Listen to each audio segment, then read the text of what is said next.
In this video, we're going to learn about the diffraction of waves.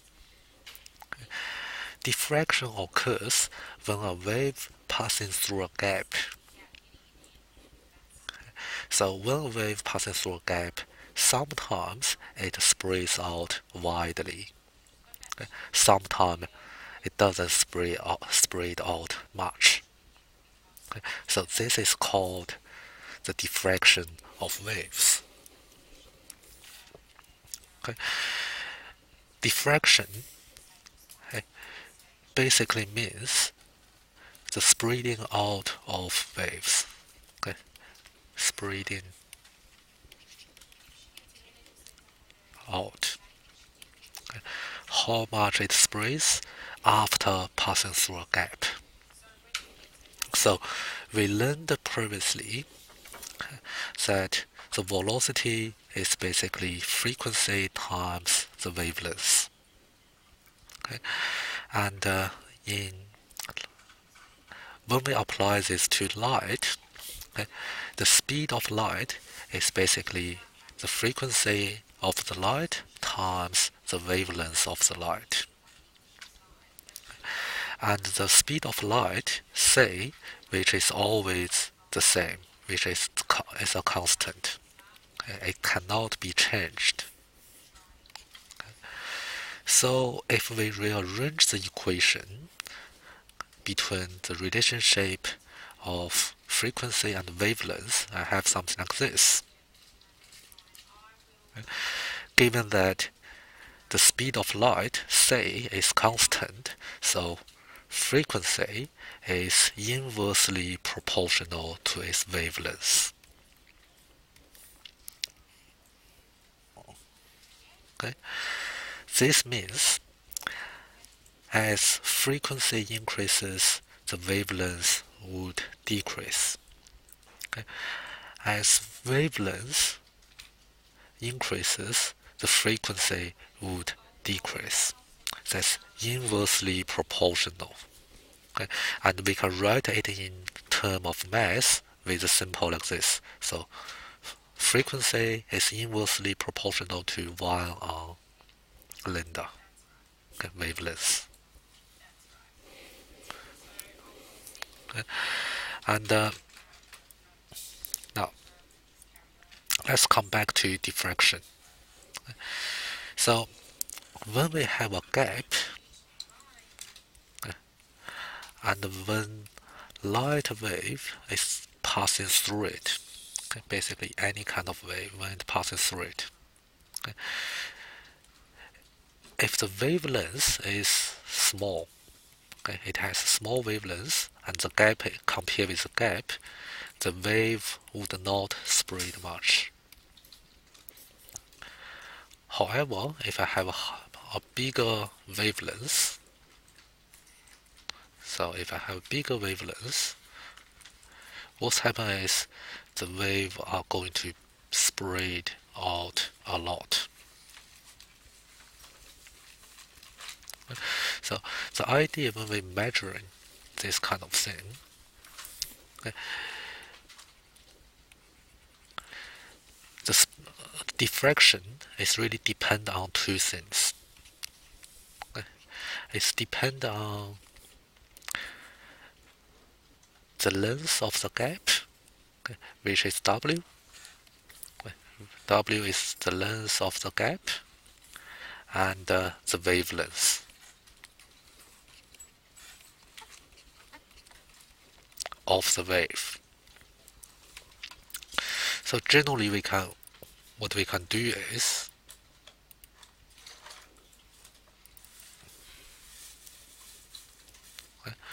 so generally what we can summarize is that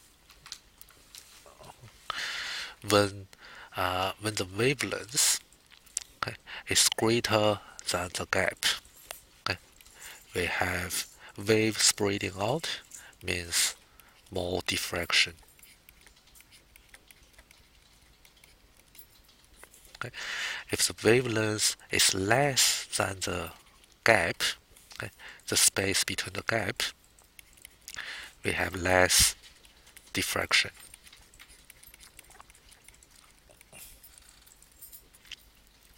Okay, so from this information, we can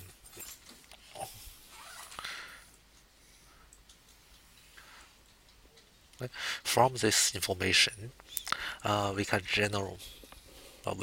we can generalize a lot of things. Okay, since okay, what happens is since the wavelength is basically inverse proportional to the frequency, okay, we can conclude that wave with higher wavelengths okay, must have lower frequency, which is easily diffracted. Okay. When they go through a gap, they have higher, well, they spread out widely. Okay. Yep. let's put it in word actually. So yeah. So if I put it in word, I would have something like this. Um. Yep. Just remember, okay, you don't have to well, what you need to know is you need to know this part. Okay, you need to memorize this part. This is about diffraction, and then you can always use this formula. Okay, sorry, it's a proportional sign okay, to figure out the applications of it. Okay. For instance, we have red. Sometimes there are red lights. The red color lights, it has low frequency. Okay. It has low frequency, okay. So it will have high wavelengths. Okay. So when passing through a gap, we expected more diffraction, more spreading out.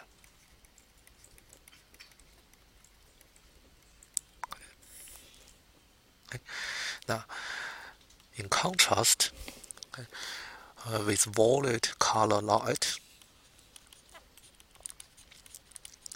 just remember that sorry, red light, low frequency. Okay. Violet color light, we have high frequency. So it will have low wavelengths, so we have less diffraction. Now, this is important. The process is this part is important because this really shows you how to explain questions. So in the exam, there will be explanation questions. Sometimes they will be asking, okay, there's a gap, okay, and I shine red light through it and violet light through it. Okay. Somehow I find that when I use red light, there are more diffraction, and when I use violet light, there are less diffraction, and they ask you to explain why. So, in the exam, when you explain this kind of question, you need to mention that you need to give a step-by-step explanation. Okay, so the way you give it will be, we have a red light, it has low frequency, so according to this formula, also write down this formula. Okay, according to this formula, it has high wavelengths. Okay, now, and so more diffraction occurs.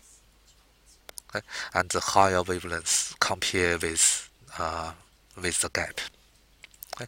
With violet light, we have high frequency, so according to this formula here, we have low wavelengths, thus less diffraction.